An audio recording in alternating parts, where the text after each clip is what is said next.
जय माता दी। जय मां कामाख्या। जय श्री महाकाल महाराज। देव राधा ट्रस्ट सत्यवाणी चैनल से आप सनातन धर्म के रहस्यमय ज्ञान को सुन रहे हैं। मैं बार बार रहस्यमय ज्ञान इसलिए बोलता हूं कि यह ज्ञान किताबों में उपलब्ध नहीं है, इसलिए रहस्यमय ज्ञान है।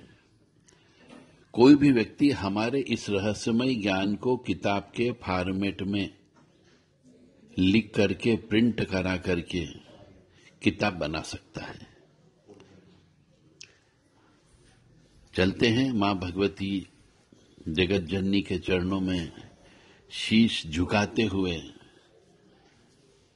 कोशिश करेंगे आपको उस ज्ञान से संतुष्ट कर सके कि रहस्यमय ज्ञान आपके लिए कितना फायदेमंद है।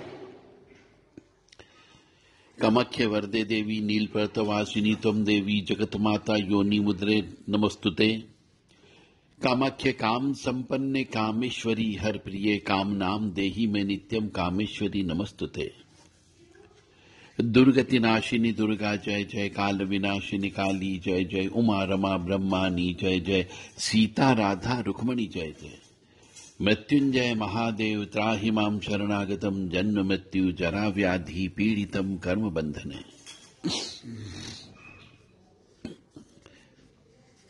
जैसा कि वातावरण होता है मनुष्य वैसा ही बन जाता है। ये केवल एक लाइन, एक सेंटेंस मनुष्य जिस स्थान पर रहने लग जाता है, मनुष्य जिस लोकेलिटी में रहने लग जाता है, जिस प्रकार के धार्मिक आचरण में रहने लग जाता है, जिस प्रकार की भाषाई राज्य में लेने लग जाता है, देश में रहने लग जाता है, वह व्यक्ति वैसा ही बन जाता है। उसका खान पान, पहनना ओढ़ना, इवन बात करने का तरीका, टोन, लहजा, वो वैसे ही बन जाता है, चाहे कहीं पर भी पैदा हुआ हो। ऐसा क्यों होता है? क्योंकि उसको प्रकृति उसके अनुसार ढालने के लिए मजबूर कर देती है। एक मराठी व्यक्ति पंजाब में जाकर के पंजाबी जैसा हो जाएगा और बन जाता है। एक पंजाबी व्यक्ति यदि महाराष्ट्र में आकर के काम धाम करता है, सर्विस करता है, कमाता है, तो वो मराठी जैसा बन जाएगा, खान पान भी उसका वैसा ही बन जाएगा। जैसा वातावरण होगा वह वैसा ही बन जाएगा। इसी प्रकार से जैसा वातावरण होगा वैसे ही देवता भी बन जाते हैं, और उन्हीं के अनुसार हमें मंत्र व उपाय का काम करना पड़ेगा। यदि कोई व्यक्ति जिस एरिया में रहता हो, जैसे वातावरण में रहता है, उस जगह के जो देवता होते हैं उनको उस देवता की पूजा करना ही करना पड़ेगी, तो ही वो सक्सेस होगा। परंतु कुछ लोगों ने मिक्स कर रखा है। मिक्स करने का मतलब हो गया, हिंदुस्तान में हिंदू के सनातन धर्म के अनुसार मनुष्य को चलना चाहिए। यदि वो हिंदुस्तान में रहता है और सुखी रहना चाहता है तो सनातन धर्म के नियम कानून का पालन करेगा, तो वो अत्यंत सुखी होगा ही होगा।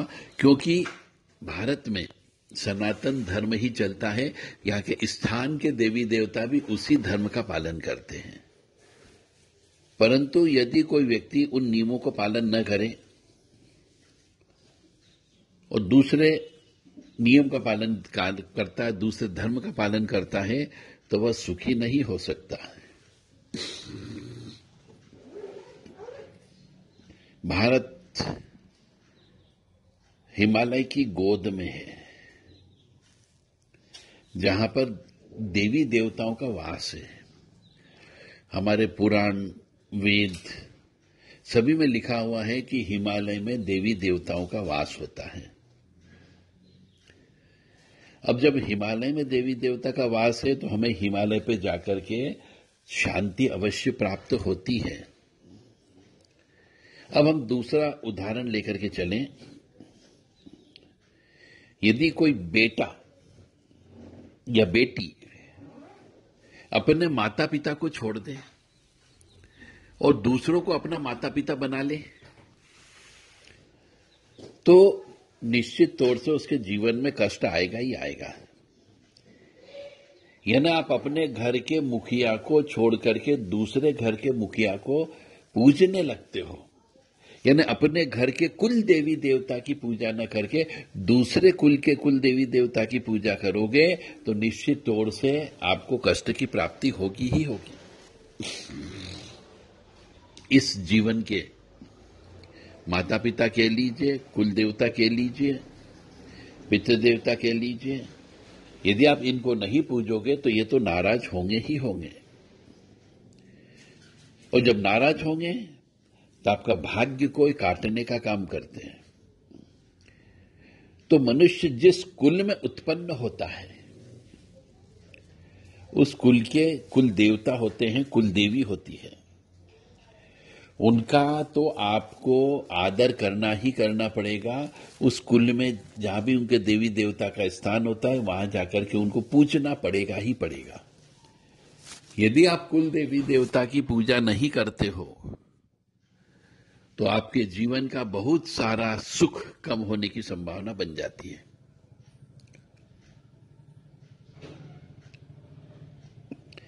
चाहे आप किसी और देवी देवता की मंत्रों की पूजा करें, मूर्ति की पूजा करें, तो भी निश्चित तौर से जब तक आप अपने कुल देवी देवता की पूजा नहीं करोगे आपको सुख की प्राप्ति नहीं होगी।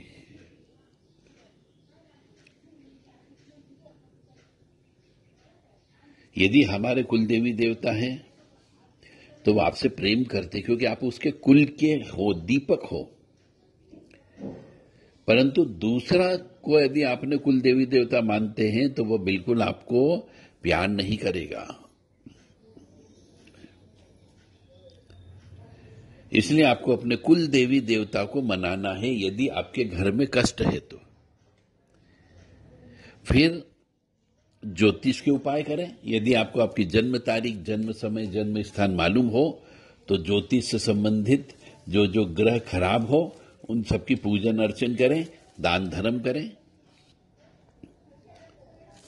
मतलब ये सिर्फ और सिर्फ भारतीय ज्योतिष में ही ये लिखा हुआ है कि आपके ग्रह यदि अच्छे हैं या बुरे हैं तो किन किन चीजों का आपको दान करना है और किन किन चीजों को पानी में बहाना है और किन चीजों का हवन करना है।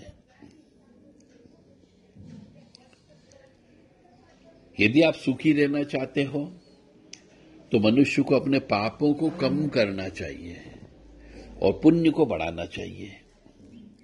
अब पाप कम करने का मतलब हो गया है किसी की हाय बद्दुआ न लो, झूठ बोल करके पैसा मत कमाओ, इससे पाप कम हो जाएंगे।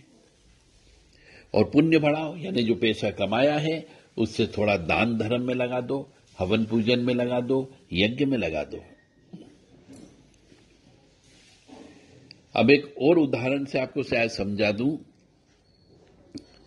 कि एक गंदा नाला है, यानी वो पाप है।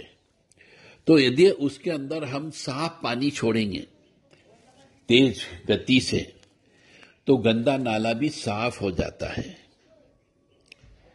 गंदगी साफ हो जाती है, स्वच्छ जल बहने लग जाएगा। इसी प्रकार से यदि पापों को धोना है तो पुण्य को बढ़ाना पड़ेगा। अब शायद आपके दिल दिमाग में ये बात आ गई होगी कि गंदगी तो अल्टीमेटली हटाना पड़ेगी और वह केवल पुण्य से ही हटती है। यदि आपके जीवन में कष्ट है, दुख है, परेशानी है, कहीं न कहीं पर आपको रोग है, शोक है, तो आपको पुण्य करना पड़ेगा। तो पुण्य के बहाव से पाप ऑटोमेटिकली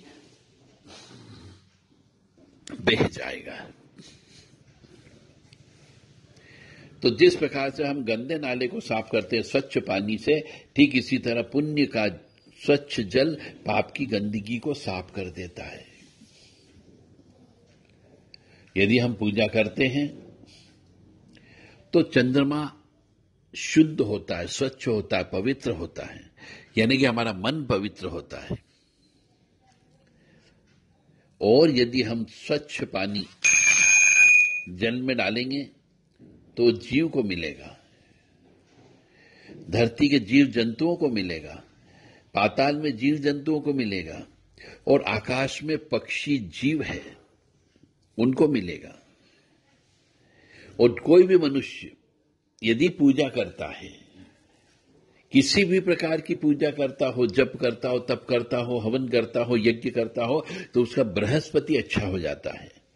यानी जिस स्त्री का बृहस्पति खराब हो उसे जप तप पूजन हवन करते रहना चाहिए, जिससे उसका बृहस्पति ठीक हो जाता है, और बृहस्पति के ठीक होने से उस स्त्री का पारिवारिक जीवन सुखी रहने लगता है।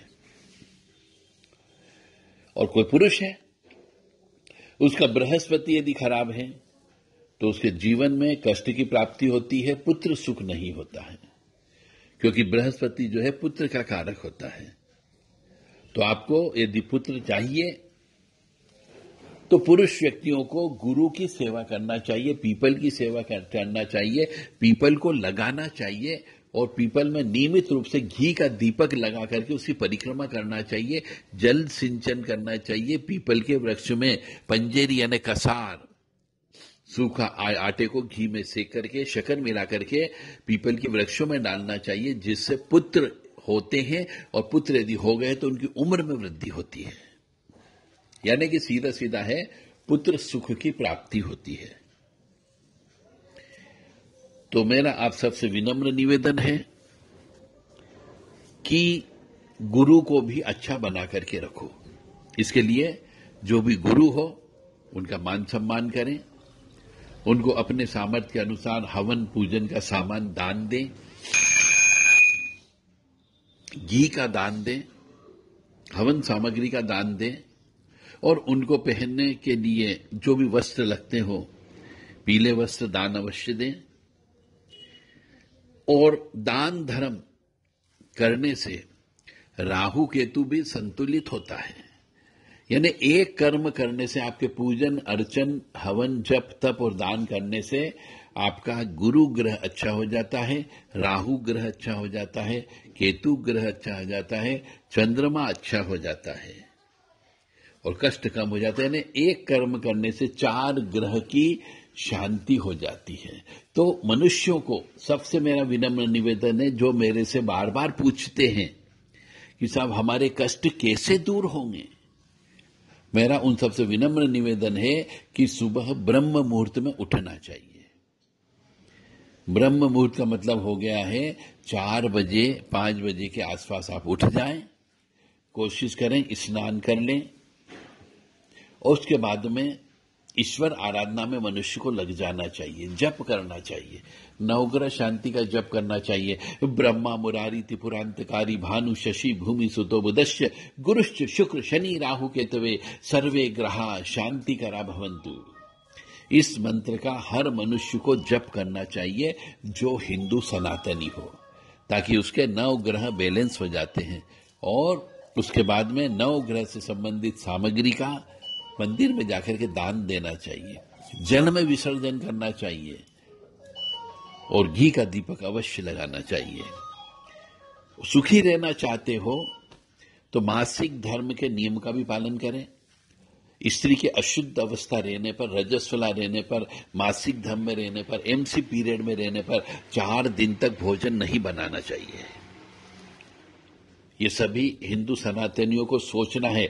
यदि घर में सुख समृद्धि शांति चाहते हो तो ये 9 ग्रह की पूजा भी बेकार हो जाएगी, यदि आप मासिक धर्म से युक्त स्त्री के हाथ से भोजन बनवाते हो तो आपको मासिक धर्म से युक्त स्त्री के हाथ का बना हुआ भोजन नहीं खाना है, उनसे कोई कार्य नहीं करवाना है। और जो हम कह रहे हैं आपको 9 ग्रह का मंत्र अवश्य जप करें, हवन करें, जप करें, तप करें, और अन्न का दान अवश्य करें, मंदिर में दर्शन करने अवश्य चले जाएं, पीपल के वृक्ष की पूजा करें। तो ये पुण्य के काम होते हैं जिससे पाप गटर में बह करके निकल जाते हैं, और आपको सुख की प्राप्ति अवश्य होगी ही होगी। जय माता दी, जय मां कामाख्या, जय श्री महाकाल महाराज।